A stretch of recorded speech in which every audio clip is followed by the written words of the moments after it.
Stevie, congratulations. We weren't so sure if it was our technical department or the amount of alcohol that you had last Your snuffed out technical department, I think. We're having a little bit of trouble with Zoom, so we're on the phone now. It works. Yeah. Stevie, congratulations, mate. A bit of a surreal situation for you, isn't it? Like, second Premier's played as head coach, 3 grand finals, an FA Cup. Would this be the sweetest moment for you as a head coach?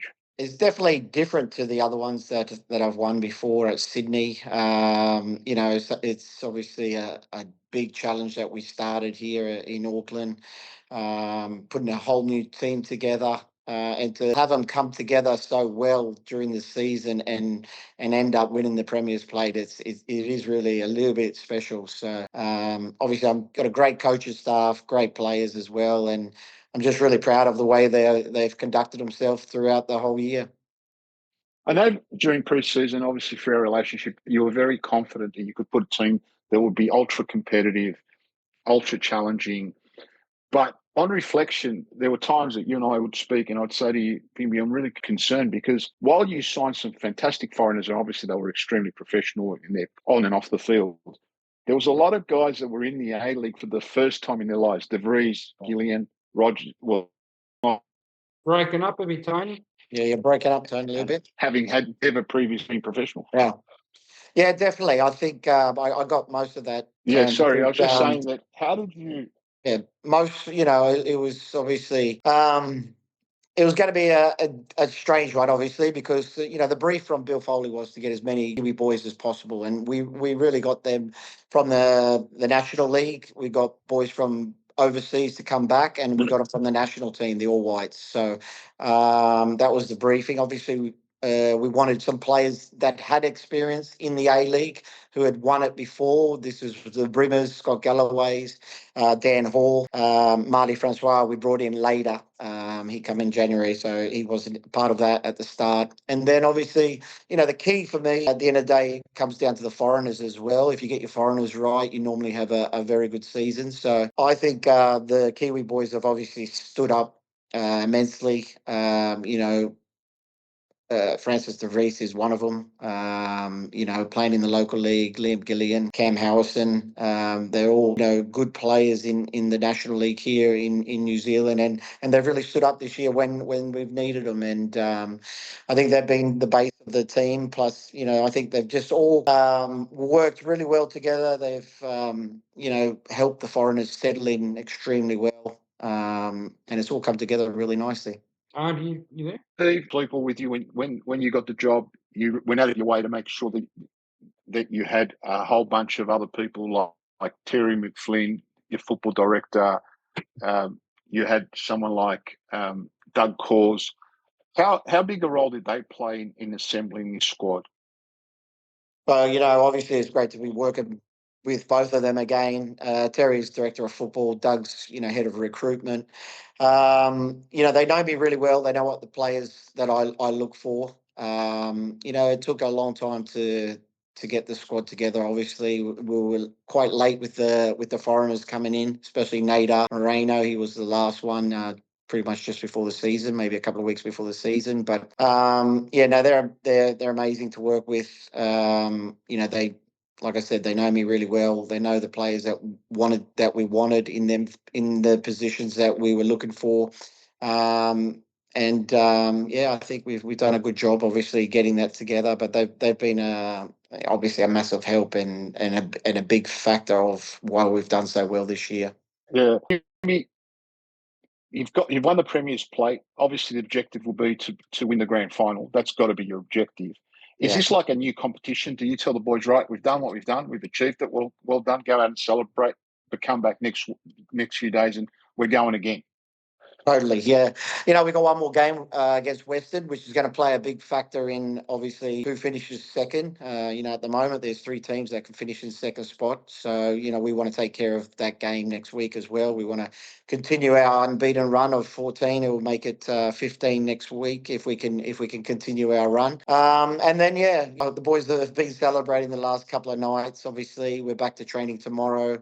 We'll get the game over and done with at Western, and then it is like a new competition after that. We'll reset. We'll go back to ground zero and start again. And finals football is something special. It's something very exciting. We're super excited to be in it for the first time, and we're gonna go for it and try and get to the grand final and host it at home if we can and win it. That's obviously always the aim when we set out at the start of the year, is to win trophies, and obviously the grand final is the most important thing in Australian football and New Zealand as well. On reflection, there's a lot of doubters. The exit from Sydney after 20 years of being at the club, there's got to be that extra satisfaction for you that a bit of stuff for you guys. I've re-proved myself again. Not that you had to, but for all the doubters, you've come out and gave them the two-finger salute, in my opinion. Is that a fair statement? It looks that way, but I like proving people wrong, Tony. I've had it all my life. It was always even as a player, you got to prove people wrong. You're too small. You're not good enough. I find that as motivation for me, and that drives me even more. So, obviously I spent 19 years in Sydney. I gave them basically everything I could for the club. I won trophies as a player, assistant coach, and a coach. But my journey was up there, and obviously, I needed something new. I needed something fresh, and this has definitely been a benefit to me, and it's been great, to work like with Terry McLean and Doug Calls, Danny Hay, obviously a great assistant coach as well, and we're really enjoying it over here. Obviously, things have gone well for us, so that's probably helped as well. The amazing supporters that we have as well, they've been thriving for a team in Auckland. It's been 18 years since, there's been a team in Auckland. So as you can see by, the crowds that we are getting, they're just loving it at the moment, and we're enjoying it as well. There's a saying in football organisations or sporting organisations in general, all the success starts at the head office. Nick Becker, the CEO, Bill Foley, the owner, and the support crew. For a lot of our listeners that don't know, Auckland's part of a multi-club ownership. Is it your ambition to go through that pathway and follow, whether it's Bournemouth, whether it's one of the other clubs that Bill owns? Is that a pathway and a possibility for you moving forward?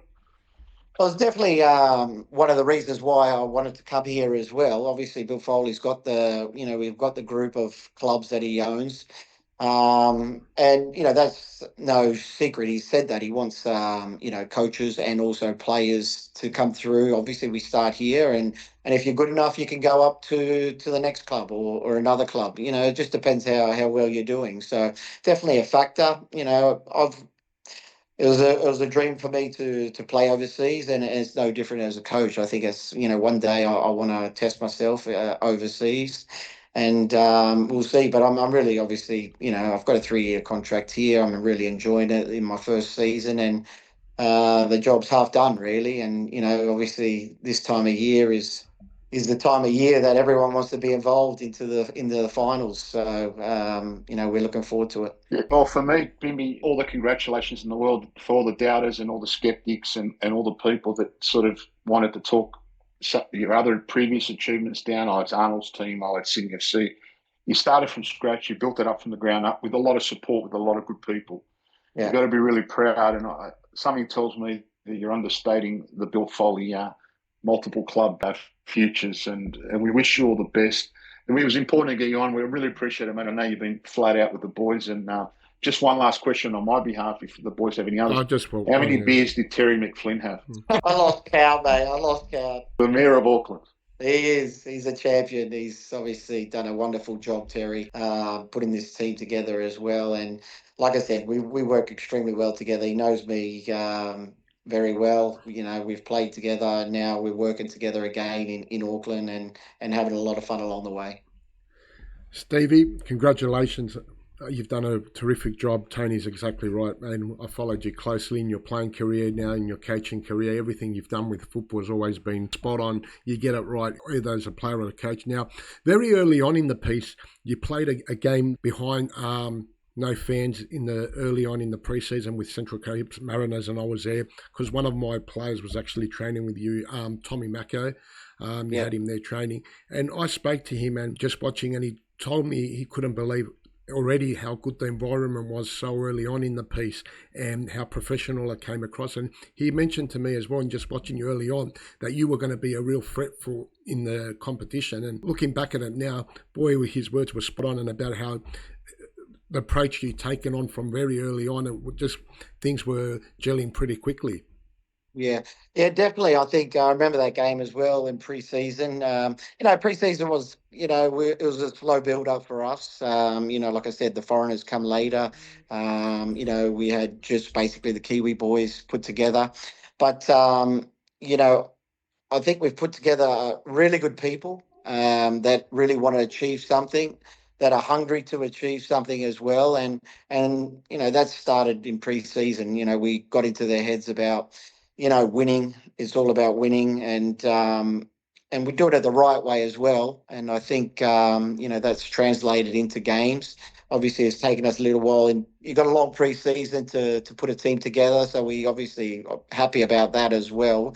And then the moment we started the season, we went on that unbeaten run of 6 games, and I think really it was then when our players started to believe that they actually can do something here in this season, and it just got, it just grew from there, and belief, and that's all you need, and the confidence grows every time you win a game and you keep a clean sheet, and this is where it ends up. Congratulations. Like I said, Auckland's been Thank you. a fresh of breath air for the A-League. It's been an incredible achievement for yourself, winning the Premier's Plate in the first season. And, hopefully I'm a Wanderers supporter, but I wish you all the best of luck. And I couldn't think of a better final of Auckland FC and Wanderers on my behalf. But it's going to be a great semi-final series, and a lot of big clubs are in it. So really looking forward to it. Yeah, I agree. I think it's going to go down to the last game of the season to see who finishes second. And yeah, there's some big teams and some really good teams as well. And obviously, Wanderers are doing so well at the moment. They're probably the informed team, I think, at the moment. And it's going to be interesting who we come up against in the semi-final. But it's something to look forward to. Thank you for your time, Stevie. We really appreciate it. Sorry for a little bit of a hiccup at the start, but that's technology, as we know. Sometimes when it's working well, it's brilliant, but when it's not, you're banging your head against a wall. But thank you for your time, especially after all the celebrations yesterday, and good luck in the final series. We will keep a close eye on Auckland, and good luck in the future as well. Thanks so much. Appreciate it. Thank you, Steve. Cheers, guys. Stealth.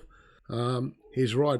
You're right in what they've said. They've just done a terrific job at Auckland. And, Wanderers done it as well when they first came in the competition, winning the Premier's Plate. But it's incredible how quickly he's managed to get all that team gelled together, the foreigners, the new players, different country. That's what I give him a little bit different. It's been set up in a completely different country as well. So it's just been an exceptional journey. A lot of people know I managed Stevie, and I remember when the decision was made that the relationship with Sydney FC had come to an end after 19 years. I remember ringing Doug Cause about 2 months into their recruitment of the Auckland franchise. And I said to Doug, Doug, you signed a lot of equivalent NPL players, like we said earlier, De Vries, Gillian, and Randall. And he said, no, we'll be right. And I said, listen, mate, you need to put some manure and water a little bit more because, Bill Foley won't stand for anything less than a top 4 finish, even though it's a new club. But Bimmy was super cautious. He hired and retained. His first objective when he was signing players was about the humans. Are they good humans? Are they going to create a good culture? And you can see the boys through the season. And not only has it been great for Auckland to see, but it's also been great for New Zealand football because it's just expanded their national team. They've qualified for the World Cup. A lot of these guys would never have dreamed of going for the World Cup. There's some real possibilities that guys like Ryan De Vries, who were playing the equivalent of NPL last year, could be on a World him amongst others, to be fair, could be at a World Cup in 2026. And that in itself is a story. Bill Foley, Nick Becker, the CEO. Bill Foley's obviously the owner, but Nick Becker, the CEO, he's done a tremendous job. He's included the community. He's involved the community. You go to a game, you sit there. I was there with my family a few months ago, and my wife said, this guy's included the family, Nick Becker. And that's what they've done. They've created an event. They've created an event on and off the field. In fact, if anything, Steve Corica's Auckland team is a blue-collar team. but everything around it is all 5-star, and good luck to all of them, management and all the rest of them, and may they long continue providing this type of success for their club and for the A-League. And I remember back in our SST days, mate, when he sort of moved into that more administration role. I remember the raps used to give to Terry McFlynn when he was at Sydney FC. How important is obviously someone like Terry McFlynn, a football manager, to Auckland, and we can see the success now, but just in general to any of these clubs, to have someone like that and being so close, and it's obvious how close he is with his history he's got with Stevie Corica. They're thick as thieves. They're different characters. They're thick as thieves. Terry McFlynn, people for our younger audience, Terry McFlynn and Steve Corica played together. Yeah. As did Ulfi Talay, to be fair. I mean, Terry McFlynn will often tell you after about 1,200 beers that he was the only worker in midfield. Talay and Corica just looked pretty when they played together at Sydney FC. But jokes aside, when you look at what McFlynn offers, Stevie, McFlynn offers loyalty, understanding, and he's a genuine all-round bloke. Like he's just a soul of the earth guy. Supports his blokes. He'll go in just as he was as a player. That's how he is on off the field, the club. And he's actually it's worked really well. And it's very important for their progress. And they've got a few more opportunities. Obviously, they want to win the grand final. But as a group, I know that to become Arnold's data analysis, so there's about 3 of them. And obviously, Danny Hay, it's just one fist, and obviously one fist has more strength than an individual finger. Just quickly, Stealth as well, looking back at the results, I mean, Adelaide United had the draw, Sydney went down. What are you thinking? Who do you think is going to take that last spot, mate? We're going to go to the last game of the season, definitely. I think, goal difference, I think, from memory, Adelaide's got the bye this week, I think. Correct. I think Sydney need a draw, and I think their goal difference might get them over the line. But look, Sydney's had to toil hard. Sydney's played that double tournament, and it's all right for people to say, well, it happens in Europe all the time. Yeah, it does happen in Europe, but they got 33,000 players, and they only travel 3-4 hours, not 14, 15, 16-hour economy class. That's taken a lot out of Sydney. They play some good football on their day that can beat anyone. They can still be a threat.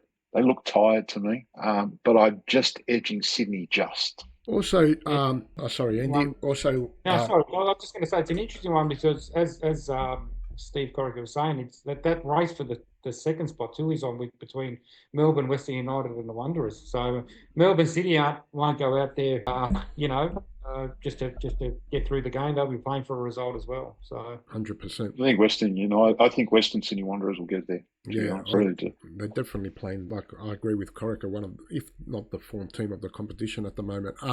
Still with football. With Football Fever, we break some daily breaking news all week and some hard-hitting stories. We broke Valkanis, and that came out that he's in line for the Brisbane Roar job. But the big story that caught everyone's attention was yesterday. We broke a story out about some turbulent times with the Central Coast. Just wanted to ask you, looking at it, can we go into it any deep further or any other more updates with Central Coast at the moment? We know Charlesworth is looking for a financial backing. I think the Central Coast Mariners supporters need to go to church a couple of weeks after Easter and light some candles and hope to God that they can find some investment. Charlesworth has been around for a while. He had an interim period where Richard Peel took over the club and actually provided some structures, had some tremendous success, Richard.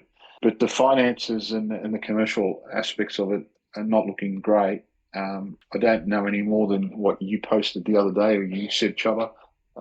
What we do know is the club has told us that player re-signings and signings will have to stop. All agents and other players have been told this until such time as hopefully the club can find another owner. There's a couple of parties they're talking to, and we hope that it comes to fruition.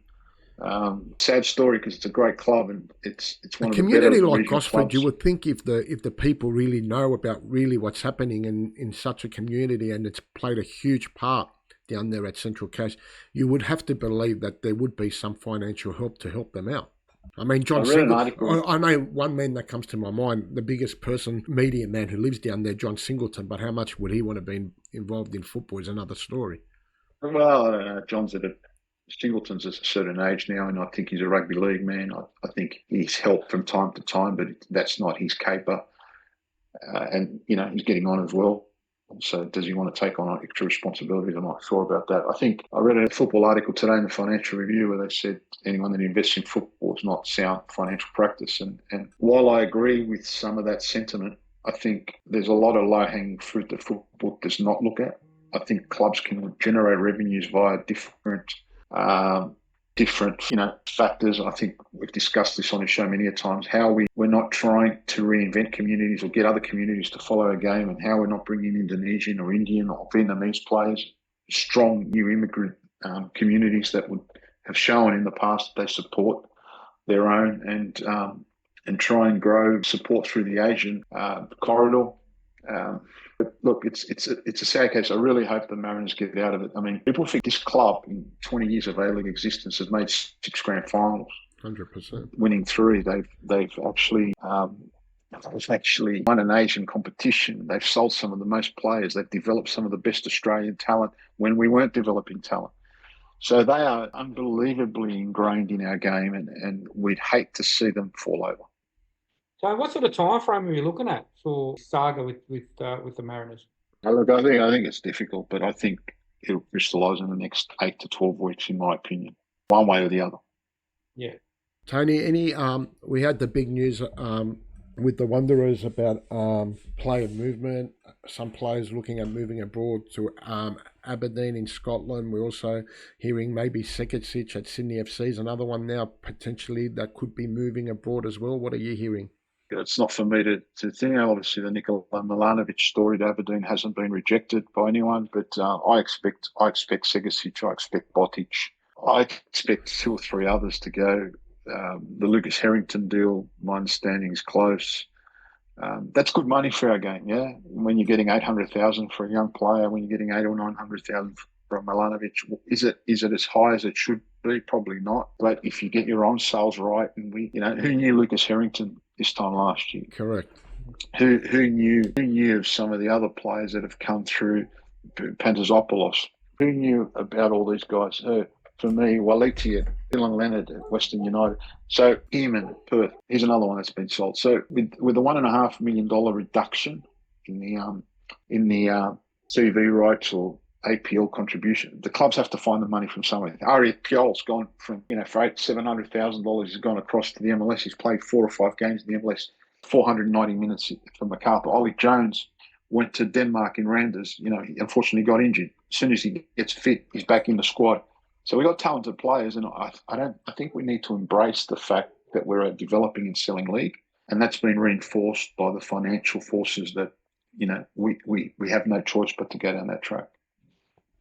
Yeah, 100%. And like you said, in the players that now are starting to move abroad and overseas, it's been a huge achievement, and and it's only numbers are growing, and like you said, the A-League and the younger players coming through at this stage, it's been absolutely great, and I think it's only great for our game, and it's only great for the future for Australian football, because we know the good old days, we had a lot of players going overseas, and now we're starting to the graph's starting to go back up again. We're getting players overseas, and the more numbers we get overseas, the better for all our young Joeys, Olympic teams, Socceroos. It's vital. So hopefully that continues. Well, it expands our national team footprint, doesn't it? It provides Popovic and the next coach, whoever that may be, or the under-20, gives them opportunities. You look at our under-20s, how well they did, winning the Asian Cup. We didn't qualify for the Olympics, unfortunately, but that was an older group.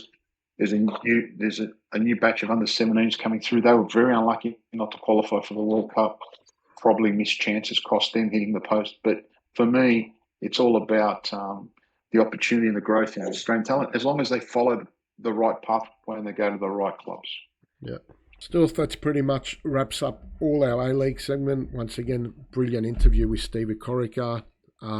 Brilliant insight about how Auckland FC have managed to, in their first season win the Premier's Plate. And, that's a big club, and hopefully, with the final series coming very soon, there's going to be a lot of exciting times with the A-League, and I can't wait for it. Fasten our seatbelts, because there's some big clubs left in that top 6, and it's going to be a great playoff series. I'm really looking forward to it.